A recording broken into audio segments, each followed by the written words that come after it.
Alternating current fundamentals. Number 4. Capacitors, inductors, and transformers. In the last part, you saw how alternating current can be represented using waveforms called sine waves. Amplitude and frequency were described. You saw that AC and DC values can be correlated by understanding the difference between peak and RMS voltages. In this video, 3 devices that play important roles in AC circuits will be examined: capacitors, inductors, and transformers. The basic construction of each device will be investigated, along with their schematic symbols and units of measurement. You'll be introduced to the basic principles behind their operation. Let's get started. You've already seen that resistors serve the same basic purpose in AC circuits that they do in DC circuits and are used just as frequently. While the voltage across and current through a resistor in an AC circuit constantly change over time, the Ohm's law relationships among voltage, current, and resistance still hold true. But the devices you'll see in this video have characteristics that are most fully exploited within an AC circuit. Their full operation relies upon the varying voltage and current that is present in AC. Let's examine capacitors, inductors, and transformers, starting with capacitors. If you could see beneath the cover of virtually any electronic system, you would find capacitors of all shapes and sizes. Look inside this unplugged radio, for instance. Capacitors can be found in the power supply circuit, in the tuning circuit, and in the amplifier circuit. Regardless of the particular application for which they are used, all capacitors exhibit certain common operating characteristics. The basic job of a capacitor within a circuit is to store an electrical charge. Let's see how a capacitor is constructed in order to accomplish this. A simple capacitor, or cap, is composed of 2 metal plates which are conductive. The plates are parallel and are separated by an insulating material called a dielectric. Different types of capacitors use different substances for dielectrics, but regardless of the substance used, it is always within the dielectric that the charge or electrical energy is stored. Each plate of a capacitor has a lead attached to it. These leads are used to connect the capacitor to an electrical circuit. Let's see how a capacitor functions step by step. First, in a simple DC circuit. The 2 rectangles labeled L and R at the top of the circuit represent a cross-sectional view of a capacitor's plates. In this case, they are separated by a dielectric made of air. At this point, each plate contains an equal amount of free electrons. The capacitor is in a neutral or uncharged state. But when the switch is closed, the battery voltage causes electrons to flow in the circuit. The positive terminal of the battery will attract free electrons from the capacitor plate on the left, labeled L. At the same time, an equal number of free electrons are deposited on plate R on the right. As plate L loses electrons, plate R gains electrons. Plate L becomes positive with respect to plate R because it has a deficiency of electrons. It's important to realize that during this process, free electrons do not pass through the dielectric because of its insulating characteristic. Free electrons travel through the connecting leads, source, and switch only. This forced movement of electrons from one plate to another by a voltage source is known as charging. The electron flow is referred to as a charging current.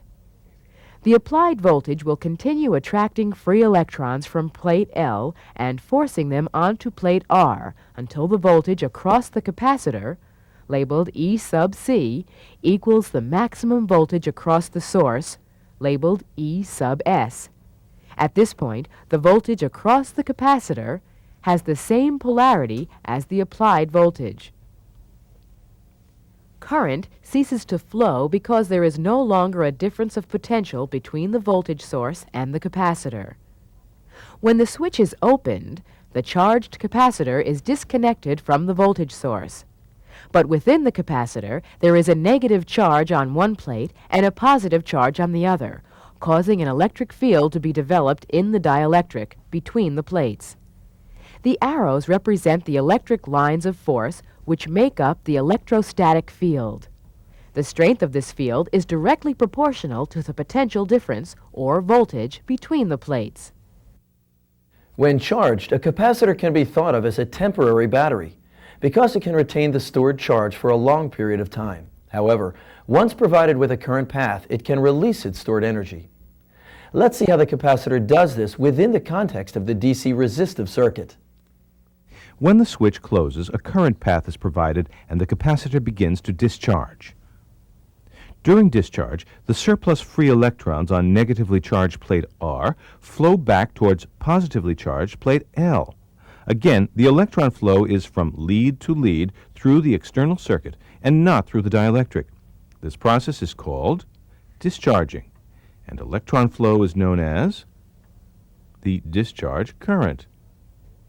When all the surplus electrons have moved, both plates become electrically neutral and the capacitor is fully discharged. The voltage across its terminals is 0. A high voltage or any high-value capacitor can produce dangerous electrical shocks and burns if mishandled. As a student or trainee, you should never handle charged capacitors without the immediate supervision of your instructor. Let's consider the proper methods for safely handling charged capacitors. Imagine that you find an unidentified capacitor. The best thing to do in order to be safe is to check to see if it's charged with your voltmeter. This procedure assumes that your voltmeter is capable of reading the highest voltage that could exist across the cap. To discharge a cap, use insulated alligator clip leads to connect a high-value resistor across the cap.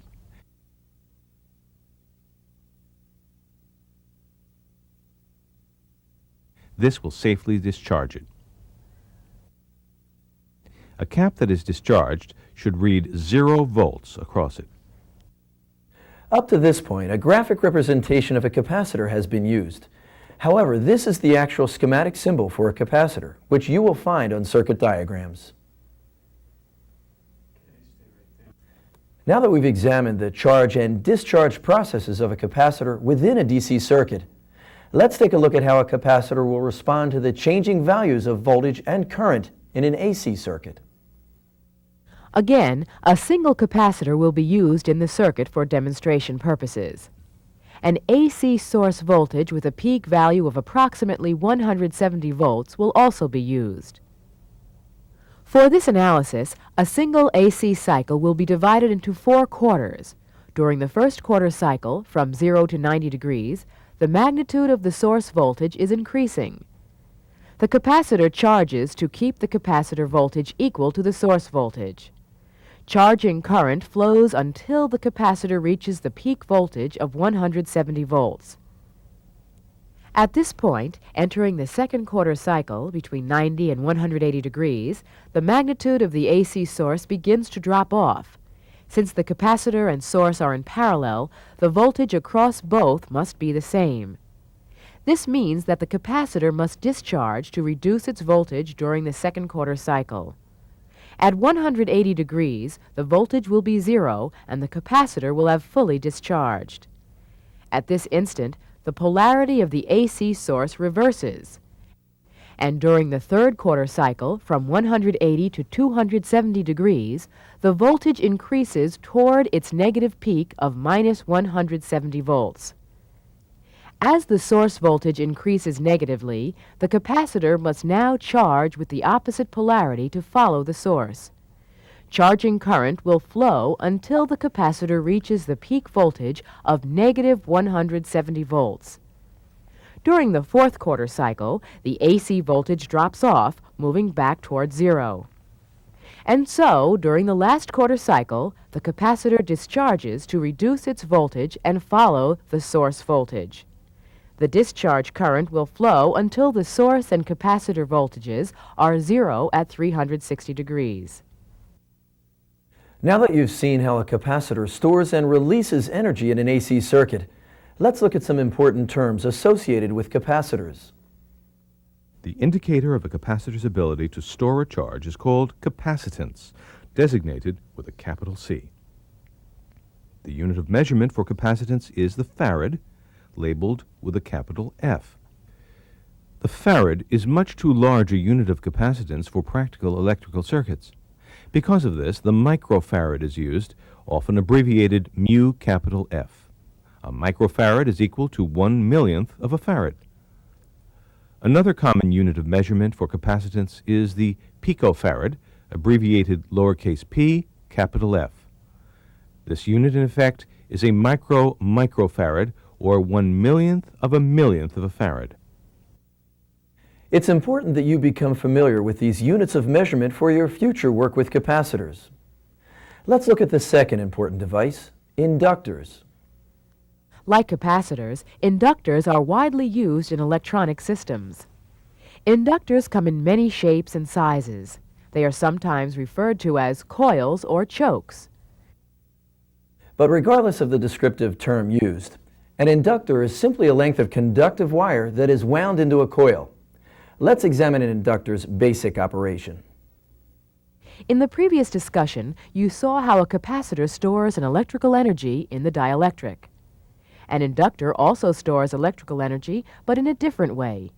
Remember that when current travels through a conductor, an electromagnetic field forms around it. It is within the field that an inductor stores electrical energy. This property is called self-inductance, but is usually referred to as simply inductance. The symbol for inductance is a capital letter L. Let's examine how an inductor works using this DC circuit. When current flows, a magnetic field is established around the coil. An increase in current expands the field, while a decrease in current reduces the field. In other words, a changing current produces a changing electromagnetic field around the inductor. This changing magnetic field, in turn, induces a voltage across the coil. The polarity of this induced voltage is such that it opposes changes in the magnitude of the current. This self-induced voltage created is referred to as a counter-electromotive force, or CEMF. It's important to realize that the magnetic field will only change while the current is changing. Once the value of the current is established in a DC circuit, the CEMF will stop being induced and the inductor will behave as a resistor, equal to the resistance of the wire out of which the inductor is made. Although the explanation so far has involved a DC circuit, the operation of inductors relies on the fact that there is a varying voltage or current present as found in AC. Let's take a closer look. During the first quarter cycle, the increasing voltage of the AC source produces an expanding electromagnetic field around the coil. This, in turn, induces a voltage within the coil of the same magnitude as the source voltage. Current flows through the circuit in the direction shown. During this first quarter cycle, the inductor is drawing energy from the source. During the second quarter cycle, the source voltage drops off. As this happens, the magnetic field around the inductor collapses, inducing a counter EMF and returning energy to the circuit. The current flows in the direction shown. Between 180 and 270 degrees, this same process is repeated, but with opposite polarities. The increasingly negative source voltage results in an induced counter EMF whose polarity opposes the increase in current. This is because it takes time for the inductor to build up its magnetic field. But once again, during the final quarter cycle, the magnetic field collapses, inducing a CEMF which will oppose the change in current. The inductor returns energy to the circuit to accomplish this. To summarize, the inductor alternately draws energy from the source and then returns the energy that has been stored in its electromagnetic field back to the source twice each cycle of AC. Since the net energy drawn is zero, the power consumed by the inductor in this circuit is zero. Just as capacitors can have different types of dielectrics, inductors can have different types of cores. Don't forget that the strength of a magnetic field depends on the type of core material used. The type inductor symbolized on the schematic so far has been for an air core inductor. Some applications require an iron core inductor, which is schematically represented by a coil symbol with two lines next to it indicating the presence of an iron core. The schematic symbol for a variable inductor has an arrow through it. This type has a movable metal core. The base unit of measurement for inductance is the Henry, abbreviated with a capital H. An inductance of 5 henries would be written L equals 5H. The Henry is a large unit of measurement. For many practical applications, 2 smaller units are employed. One is the millihenry, abbreviated with a lowercase m and a capital H. A millihenry equals 1,000th of a henry. The other is the microhenry, abbreviated mu capital H. A microhenry is equal to 1/1,000,000th of a henry. While some of the important characteristics of inductors have been presented, there are many more principles which govern their operation and establish their usefulness. You'll be introduced to the most important of these principles, reactance, in the next video. You can use the information just presented about inductors to understand the operation of a third and final electrical component that finds its usage in AC circuits, the transformer. A transformer is a special type of inductor whose features make it an indispensable component in many electric and electronic circuits. Like capacitors and inductors, transformers are widely used in electronic circuits and communication applications, in addition to electric power circuits. Let's examine the basic operation of a transformer. You've learned that when AC flows through a coil, a changing magnetic field is generated around the coil. A transformer is made up of 2 coils in close proximity. If the magnetic field generated by the first coil cuts through the turns of a second coil, an electromagnetic force will be induced in the second coil. This action is known as mutual induction. A transformer only transfers electrical energy from one coil to another by means of a changing magnetic field. Recall that since the magnetic field eventually stops changing in a DC circuit, transformer action cannot take place. Because of this, transformers cannot be used for DC. Let's take a closer look at how a transformer is constructed. As the cover is removed from this transformer, you can see the individual coils. Although they are wound very close together, they are neither physically nor electrically connected. They are electromagnetically coupled. The coil to which the AC voltage source is applied is called the primary, identified with the capital letter P. It generates a varying magnetic field, which cuts through the turns of the other coil called the secondary, abbreviated as capital S, and induces a voltage in it. Assuming that all the magnetic lines of force from the primary cut through all the turns of the secondary, the voltage induced in the secondary will depend on the ratio of the number of turns of wire in the secondary winding to that of the primary. This ratio is referred to as the turns ratio of the transformer. This can be stated as the voltage E of the secondary divided by the voltage of the primary equals the number of turns N in the secondary divided by the number of turns in the primary. For example, there are 250 turns on the primary and 500 turns on the secondary. If the primary voltage E sub P is 120 volts AC, what is the secondary voltage E sub S? Rearrange the equation to solve for E sub S equals the number of turns in the secondary divided by the number of turns in the primary times the voltage of the primary. Substituting the values, the voltage of the secondary equals 500 turns divided by 250 turns multiplied by 120 volts. Therefore, the secondary voltage equals 240 volts. From this example, you can see that if there are more turns in the secondary than the primary, then the secondary voltage will be greater or will be stepped up. On the other hand, if the number of turns in the secondary is less than that of the primary, then the voltage will be smaller or stepped down. Special care must be taken when wiring the transformer into a circuit. If the secondary and primary connections are reversed, severe damage may result. The primary and secondary connections are indicated by markings or by means of a color code. Be sure you know which is which. While the transformer may serve to either step up or step down the voltage between the primary and secondary coils, the actual power that is transmitted from primary to secondary is virtually the same, except for some minor losses with the transformer windings and core. That is, the purpose of the transformer is to transfer electrical power from one coil to another by electromagnetic induction. It cannot generate or amplify power. Although transformers are not 100% efficient, they are very nearly so. For practical purposes, they are considered 100% efficient. Therefore, the power output equals the power input.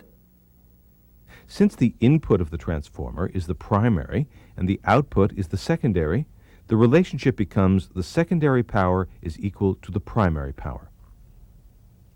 Since power equals voltage times current, then E sub P times I sub P represents the primary power, and E sub S times I sub S represents the secondary power. If, for example, the primary voltage is 50 volts and the primary current is 2 amperes, then the input power is 100 watts.